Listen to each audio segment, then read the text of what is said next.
Hello again. I thought in this podcast we'd take a look at landscapes because, again, that's one of the, I think, most popular types of photography. So I'm going to run through a dozen things for you to maybe think about. Some of them I'm sure you'll know, but maybe some others you hadn't thought about so much. So I'm going to go straight into it. The first thing is from the planning side, look at the location that you're going to. So if you know the location, then that's probably not a big deal. If it's a place maybe you can get to pretty easily, and that opens up other possibilities. So you could be doing a sequence or a series of photographs of a particular landscape, maybe as it changes throughout the year or even throughout the day. But you presumably would actually know the location and you're able to scout it. You're able to decide where the best vantage points are for the kind of photographs you want to come back with. If you don't know how to do that, or you're not able to get to your planned area very easily or at all, maybe, just have a look at things like Google Earth. That's really good. Google Maps is another one. And often with Google Maps, you can look at photographs. People have posted photographs of a particular location, and that might give you some idea. Or, of course, you can go back to Google Earth and look. There are others now. PhotoPills is another one that I must say I haven't used myself, but it's been recommended. So have a look around and see what is available these days to allow you to get a head start, really, and choose different location points. I don't, honestly, in my opinion, you can't really beat going there, but as I say, you might not have that option, or maybe that you have to go and decide on locations very quickly. And if that's the case, it's probably a good idea to have several locations, at least in mind, that will give you possibly the kind of viewpoint that you want. So that's location. Secondly, on the planning ahead part of it, think about the weather. So obviously checking the weather is one thing, and that's not only for what kind of view and what kind of lighting you're going to have to deal with, but also what do you have to take. So you might want to go out on a cloudy day. That might give you a certain look, and maybe you need to wear certain clothing as well. That's another aspect of it. So I always, when I'm talking about photography, it's very easy to get caught up in just the photography side of it, but it's also important, I think, to be comfortable because you want to enjoy what you're doing. Hopefully it's not an endurance test. And if you're comfortable, you can then relax and spend more time concentrating on the photographs that you're taking. So think about cloud formations, storms, clear skies. They all have a very different look. If you are out in the storm, don't get hit by lightning, please. I'm not recommending that. So, this is just another thing to think about, though. How can you do it safely? And of course, when it comes to, weather, but also time of day is another aspect of that. Think about shooting during sunrise and sunset. So that's your golden hour. So golden hour is the hour after sunrise and the hour before sunset, when the sun is very low in the sky. So you get these amazing yellow, orangey hues to everything. And if you're shooting with your back to the sun, you can get some lovely colors on whatever is there, whatever's in that landscape. So it might be hills, it might be mountains, it could be whatever. So it's a really good time to shoot. You can also shoot in the blue hours. So that's the hour before sunrise and the hour after sunset. So when there's still light from the sun, but the sun is actually below the horizon. So again, you can experiment with silhouettes if you've got hills or mountains or things like that. So there's lots of possibilities, and obviously cloud formations can give you those amazing red skies. So clouds are great as long as there's a break somewhere near the horizon so that light has somewhere to come from. Okay, so that's thinking about the location and possibly the kind of weather and when during the day you want to shoot. And as I've suggested, one idea is to actually shoot at different times of year and different times of the day as well. That gives you a sequence. Using the equipment. So what equipment do you need to use? Well, ideally, you're going to be looking at a wide-angle lens. That might be a prime lens. It might be a wide-angle zoom. It probably doesn't make a huge difference to whether it's a zoom or a prime. Primes generally give you bigger aperture. They're a faster lens. But I'm going to assume that you probably are using a tripod. So that gets really important if you're shooting in low light or if you're doing a long exposure. So you might want to try a different effect by using a very long exposure. And I'm going to talk about those in a moment. And that's sort of more in the kind of effects you want to create. But generally speaking, I would assume that you'd be using a wide angle.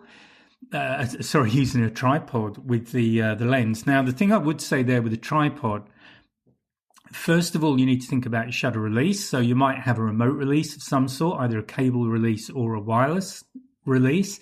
If you don't have one of those and you do have a longer exposure set up, then use the self-timer on the camera. You generally find that there are two settings on the self-timer. One of them is 10 seconds and the other is 3 seconds. Or something like that. That might vary from mate to mate, but essentially you should find two settings. The 10-second self-timer is to allow you to press the shutter button and then get in front of the lens, hopefully.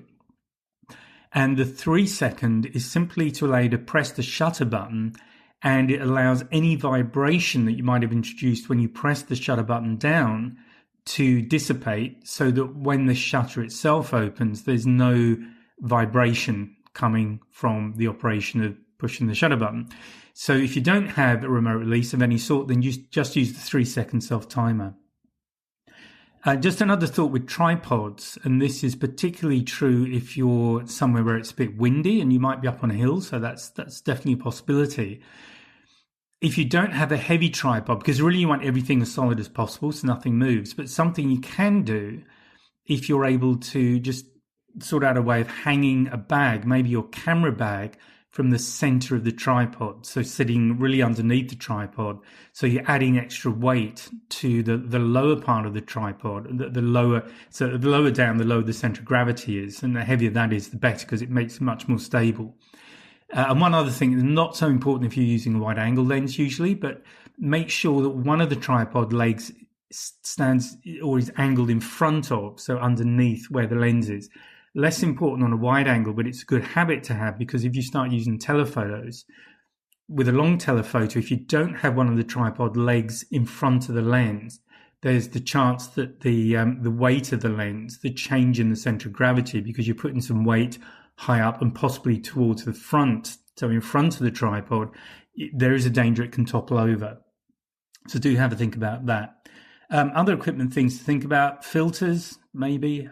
Polarizing, it can be useful because it eliminates reflections and you can get some really cool effects on the sky. I normally use a neutral density filter anyway, just to protect the front of my lens. But it does it does help when you're capturing motion, or you might even want a graduated neutral density filter, so that allows you to change how much, or basically attenuate the light in different parts of the frame. So if you're into filters, I'm not particularly into filters, to be honest, so it's not something I use. Effects like that I might do in post, but if you're into filters, then you might want to take a set of filters with you. Okay, camera settings. So this is the third thing. And here again, you really need to understand the rule of thirds, because we're looking at that relationship between aperture, ISO, and shutter speed. I'm going to assume that you can get away with a fairly slow shutter speed. And certainly if you've got a tripod, that's one thing. You may well want to have a slow shutter speed if you want to get certain effects. So if you're, let's say, shooting a landscape and there's a river, a flowing river, if you do a longer shutter speed, maybe less than 100th of a second, you start to get movement. You start to or get that more ethereal effect in moving water. It depends how quickly the water's moving, obviously.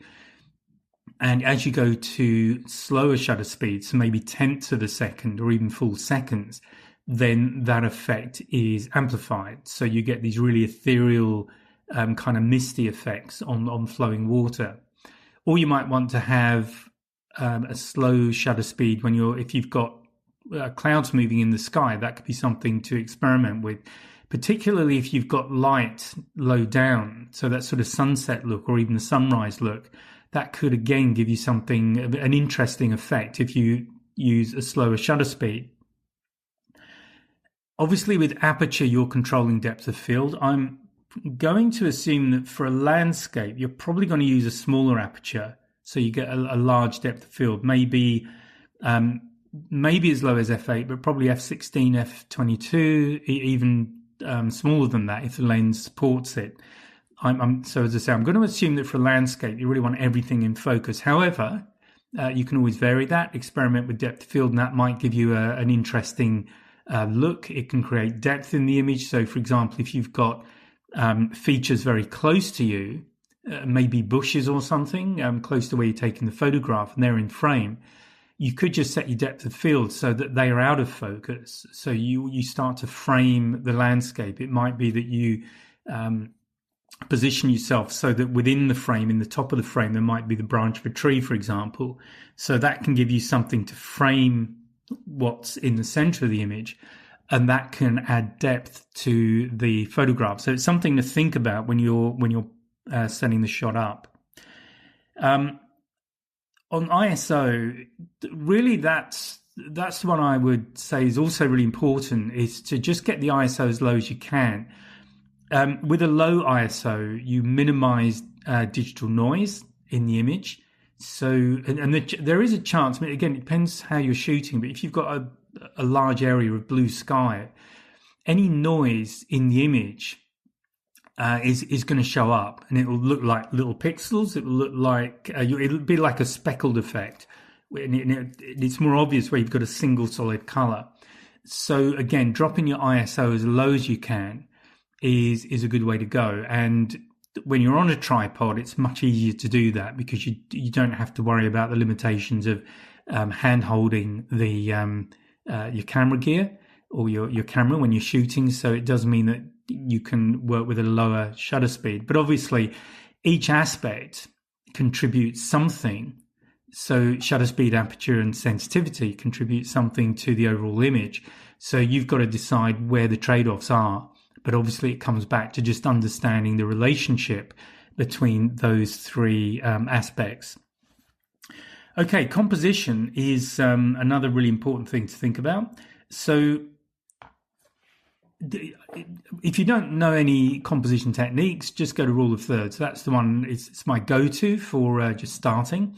And there's nothing wrong with using rule of thirds. It's actually quite effective. But think about what you're doing. So you might want symmetry. I don't know, again, what you're shooting. But there are various things you can do. So with the rule of thirds as an example, you can place the horizon along one of the two horizontal lines. So it might be on the higher line, which means you're emphasizing the foreground perhaps, or certainly the area up to the horizon.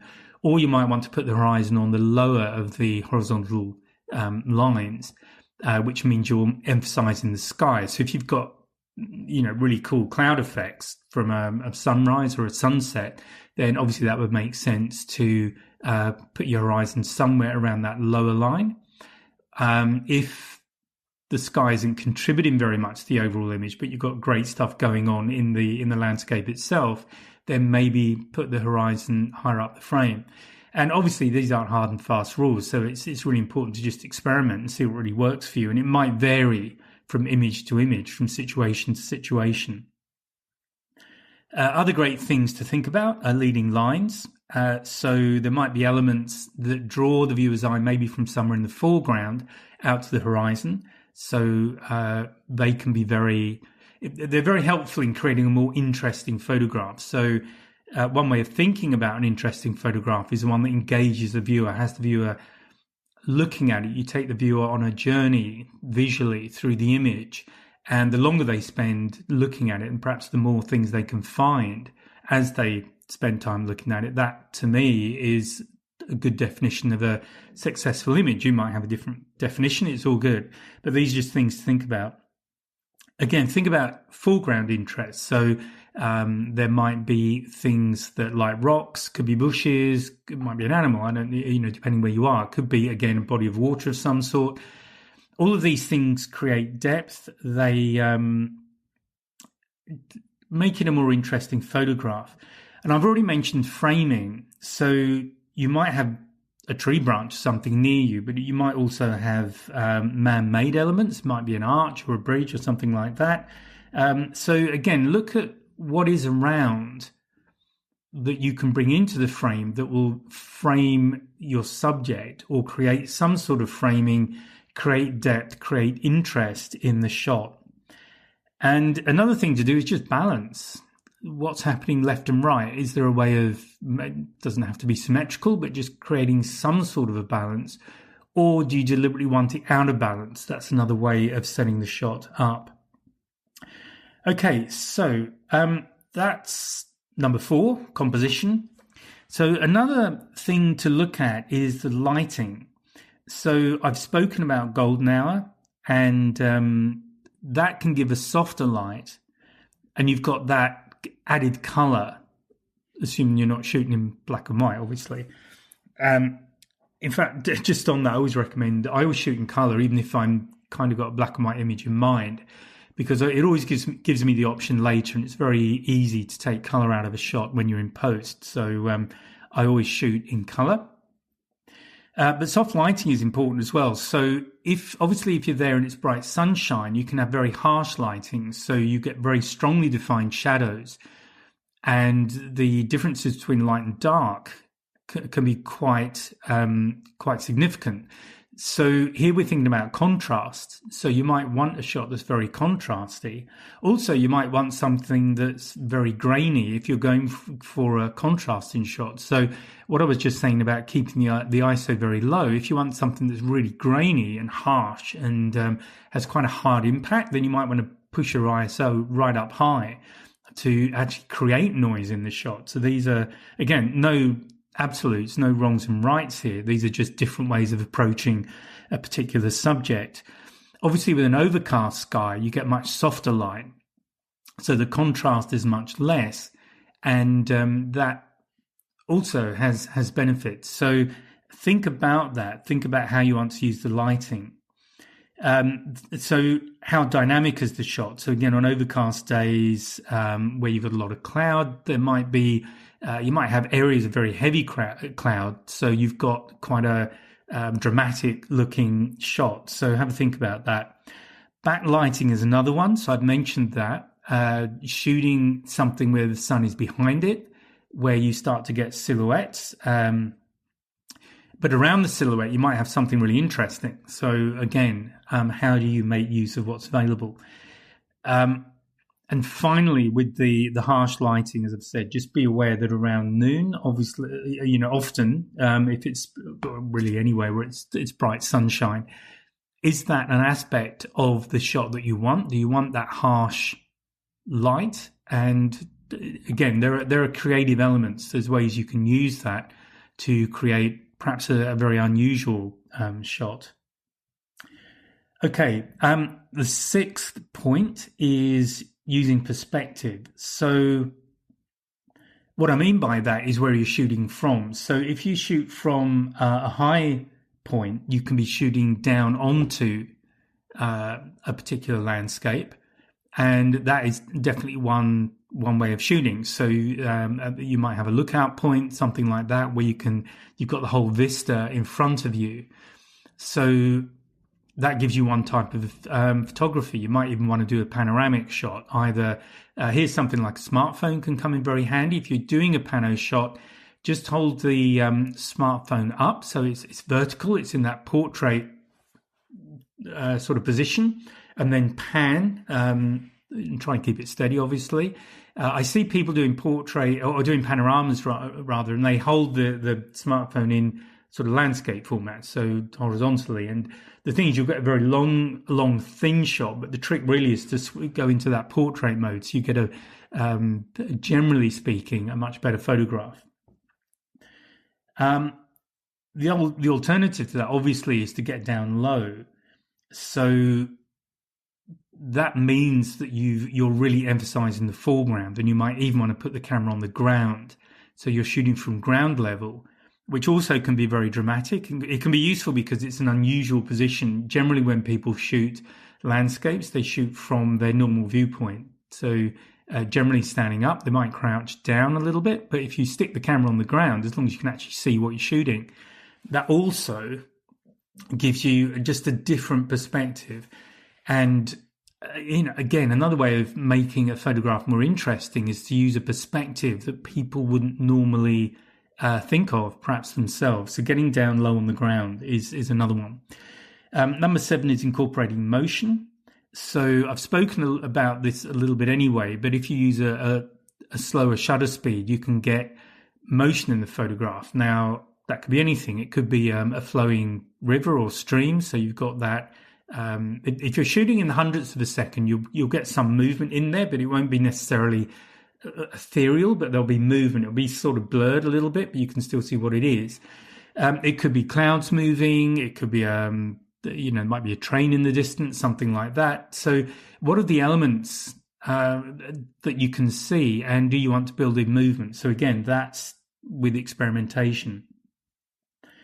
And again, as you use slower shutter speed, you get a more silky effect on clouds, on water, on whatever else might be there. So again, using a tripod is really recommended unless there's something you can use where you are as a kind of fill-in tripod. It might be some rocks, something like that, but also be aware of non-introducing movement yourself by pressing the shutter button.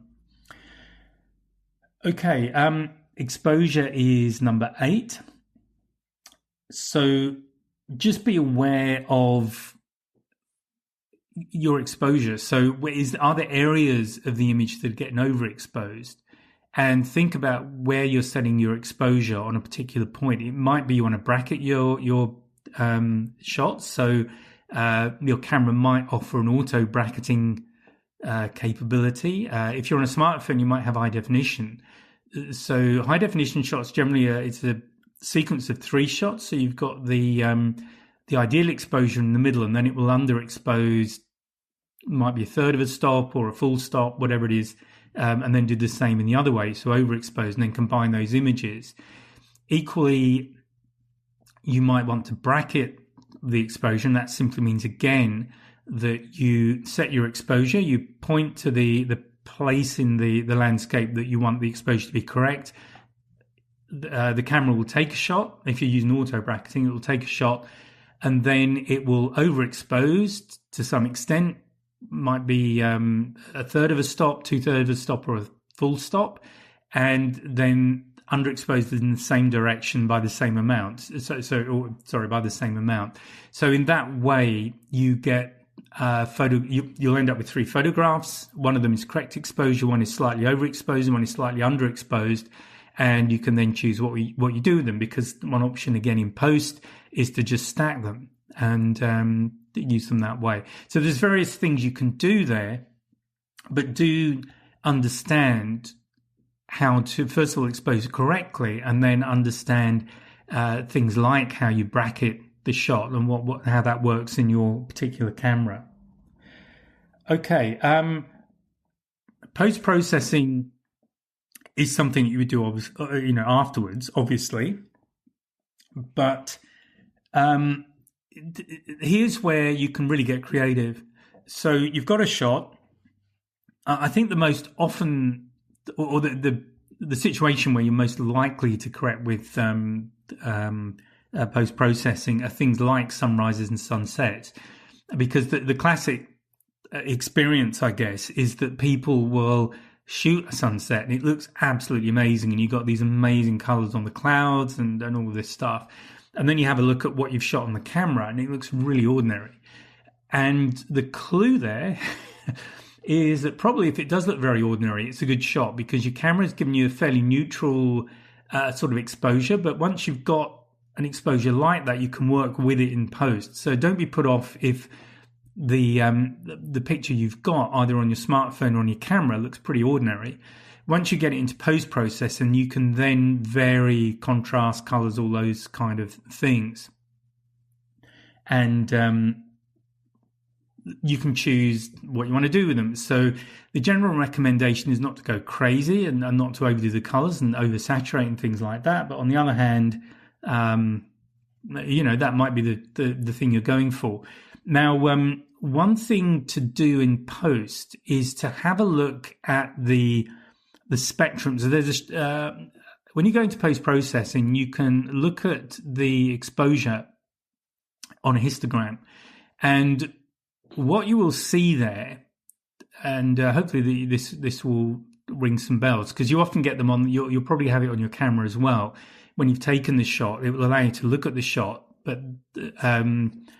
usually you can flick through and look at the photograph in different ways. So it might be just the photograph itself, it might be the photograph with the settings that you've used, or it might be a histogram next to it, and it will show you which areas. In fact, some of them give you a view of the picture you've just shot, and they'll highlight certain areas, so they might start flashing. And that's just showing you normally, and here I'm guessing a bit because it will vary. It will depend on camera to camera, but it will show you areas that are overexposed. That, and in most cases, that's probably fine, because if you've got a scene where there's quite bright light in some areas and you've exposed for a darker area, then absolutely you're going to have areas of the photograph which are overexposed, and that's just normal. When you're in post, if you look at that histogram, you may well find that the areas that have information in, so that's basically the bits where there's information there. So let's say the left-hand side, for example, might be a flat line, and then as you go left to right, you've got stuff going on. You've got a graph, you've got blocks of light area, all of that. Well, that's just showing you where there is information. So a great tip before you do any other post-processing on that image is there's normally a slider at the bottom. So in the instance I've just mentioned, where all the information is to the right-hand side of the frame, just take the slider along and move it along, so from left to right, until you get to the beginning of where you have a histogram, where you've got information.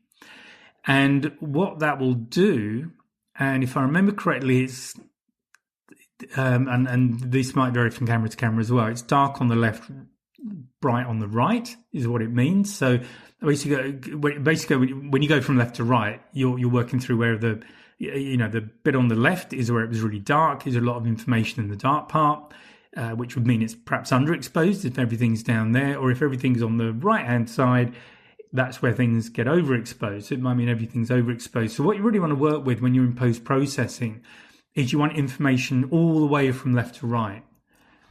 So that way the software is working on the full spread of data. If you have an area that has no data in it, the software is still trying to work with that, and you're just wasting your time. So that's a tip, and I hope that's made some sense. But where you've got that kind of display, where you've got that information on where the data is in the photograph, just move the slider so that you're only working where there is data, and you're not getting the software trying to work on something where there's no data. What you will see on the image, is that it will probably fill out a bit. So if it looks very light, very overexposed, you'll probably find that it will suddenly start getting a bit darker, and the contrast will be more realistic, more useful.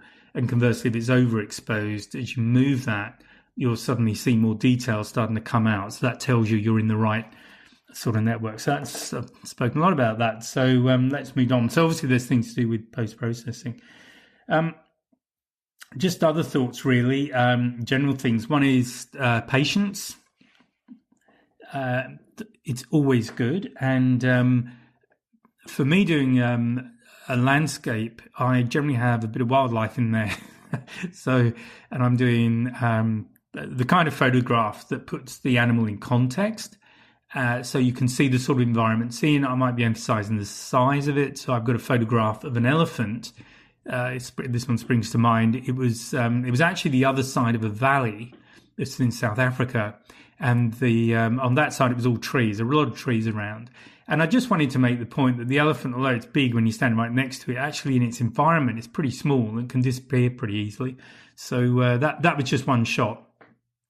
So that's a landscape, and I wasn't doing tripods and things like that. That was all handheld with a telephoto. So what I've just spoken about might not actually be relevant or true for what you're doing, but it's just another example of a landscape that was more something I shot in the moment, more spontaneous.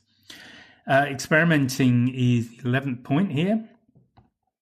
So try different perspectives. If you've got a zoom lens or different primes, just try different lenses, see what you get. Change your viewpoint, change the angle, experiment with different times of day. So there's lots and lots of variables, plus camera settings. Try different depth of field, try different shutter speed. So once you start getting into this, it's very easy to find different ways of shooting the same view if it's that kind of a shot. And you might find just by experimenting that something that you hadn't really thought of, or maybe just trying on the spur of the moment, that might give you a really good result and one that you hadn't thought of. So experimentation is absolutely vital. Finally, number 12, and in some respects, this is possibly the most important thing, it's just to respect the environment. So one of the phrases I love is to take only photographs, leave only footprints. So, don't disturb wildlife. Don't tramp your way through lots of vegetation. Just stick to paths where you can. If you do see wildlife, try not to spook it. Don't stress it, because often if you just stop and don't move too quickly, just stay fairly slow. Just be slow if you're getting a camera up to take a photograph. Keep it all smooth and slow. And there's a walk in Sydney I used to do a lot, which was on the northern beaches. It was Spitbridge to Manly. And I'd often come across these Eastern Valley water dragons. So it's they're lizards. They varied in length from, including the tail, probably a metre or so, a bit smaller, a bit bigger sometimes. And they're really pretty. And they would often be at the side of the path, just getting a bit of sunshine. And if I did see one in time, I would just stop. Sometimes I'd just sit down and then very slowly move and get my photograph and try different shots of these lizards. So if you do get things like that, take your time and respect where you are. Really, I think that's everything. Other than, I think I said shoot and raw. If I didn't, shoot and raw. And you also use the biggest file you can, because seriously, you might get a shot that you absolutely love and you want to print it out and put it on your wall somewhere, which is a great way to use photographs. You really need to have the biggest possible file to start with. There is software you can use to make it bigger, but you really want to start with as much information in the file as you can. So always shoot in RAW and always shoot the biggest file size that you can. So some cameras will allow you to change the format that you're shooting in. You might have the option of shooting JPEG. I don't recommend it unless you only ever want to use the photographs for social media. Pardon me. And sometimes you can set the file size. So the advantage of using a smaller file size is just that you can get more images on the memory card you have, and also you can probably get a faster and longer burst if you're using a kind of motor drive sort of as burst. So and the reason for that is the camera is spending less time writing to memory. Obviously, it's much faster to write a small file than it is a large one. But on the other hand, in my opinion, it's worth, if you're in that situation, for me, it never happened very often. Maybe if a whale was breaching or I was photographing dolphins on my EOS 5DS, that's shooting really big file. So that would do a burst of 2 or 3 seconds, and then it'd have to draw breath, and then it'll do a few more. So you just got to work with those trade-offs, decide what works best for you in the situation you're in. Okay, so I hope you found that useful. Just to recap on the 12 things that I've mentioned. So the first was to do a bit of planning, maybe pick some spots, scout your location if you can, or have a look at Google Earth, places like that. And think about the weather, time of day for the kind of lighting. I spoke a little bit about equipment, so lenses, tripods, and filters. So have a think about those. The third thing was to just think about camera settings. So obviously the your exposure triangle, aperture, ISO, shutter speed, and the impact of using a fast shutter speed or a slow shutter speed, and then thinking about your focal point. So because you want to have as sharper an image as you can. Composition was number 4, so the rule of thirds and where you're positioning the horizon to get different effects.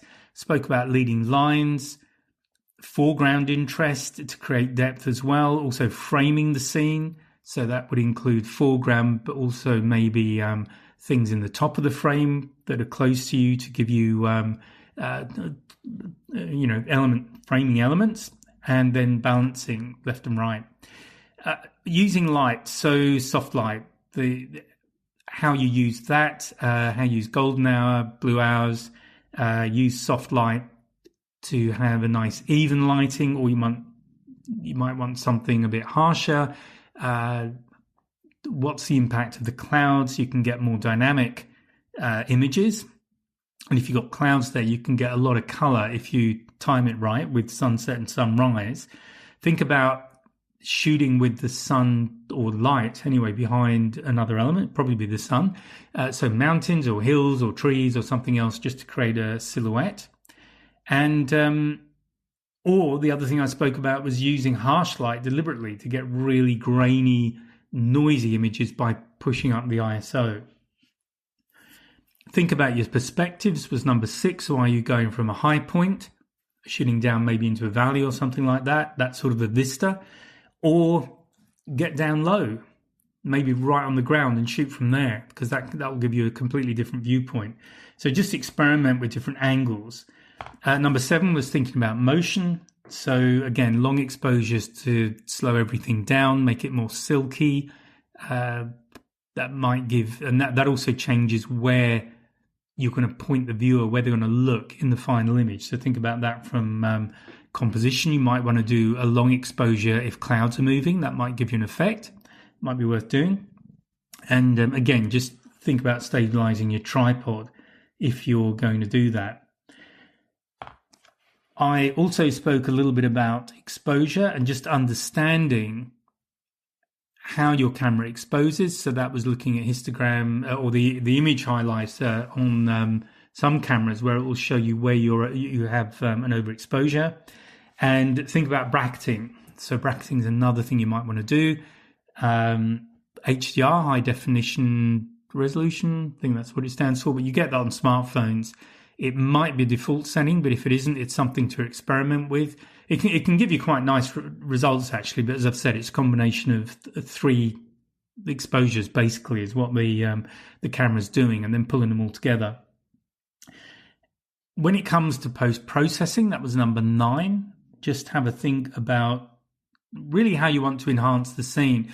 You might want to restore the colors so that they have the impact that you saw. You might want to oversaturate colors. It's up to you. Just as a guide, because often I'm working with color, getting the saturation correct.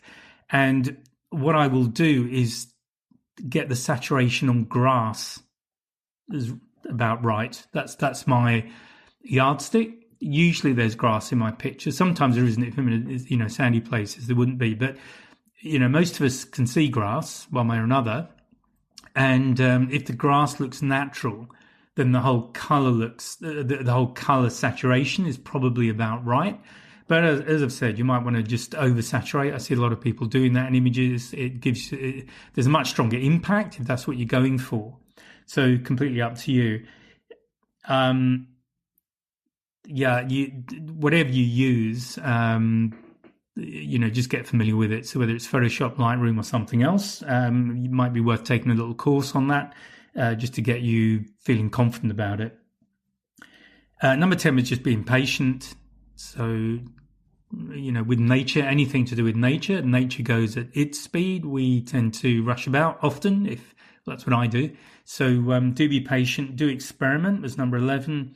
And, remember things like reflections, that sort of thing as well. So changing your viewpoint might allow you to make use of reflections from something, maybe water or something else. And then finally, it was just to respect where you are. So final thoughts were just respecting nature, take only photographs, leave only footprints, and also think about shooting in RAW. You can stack images as well. There's all sorts of other things you can do. Practice is always to be recommended. And if you can't get out to where you want to do this shoot, if it's maybe you're planning for a holiday or something, at least find somewhere else where there's presumably somewhere local you can go to where you can just practice landscapes and all the things I've spoken about, just so that you're most importantly familiar with your camera and you know how everything works, so that when you're where you're going, if you are going somewhere to take your landscape shots, you can really enjoy where you are and what you're doing. So that's it from me on this one. I hope you found that useful, and I'll speak to you in the next podcast. Bye for now. Well, I hope you enjoyed that. Now, I just want to say thank you for tuning in and joining me in the Wildlife and Adventure Photography podcast. If you have enjoyed today's episode, please give me a like, a subscribe, maybe tell your friends, and by all means leave a comment. And if there is a subject you would like me to cover in the future, please let me know, and I'll be very happy to do my best. So thanks again for joining me, and I look forward to seeing you again next podcast. Bye for now.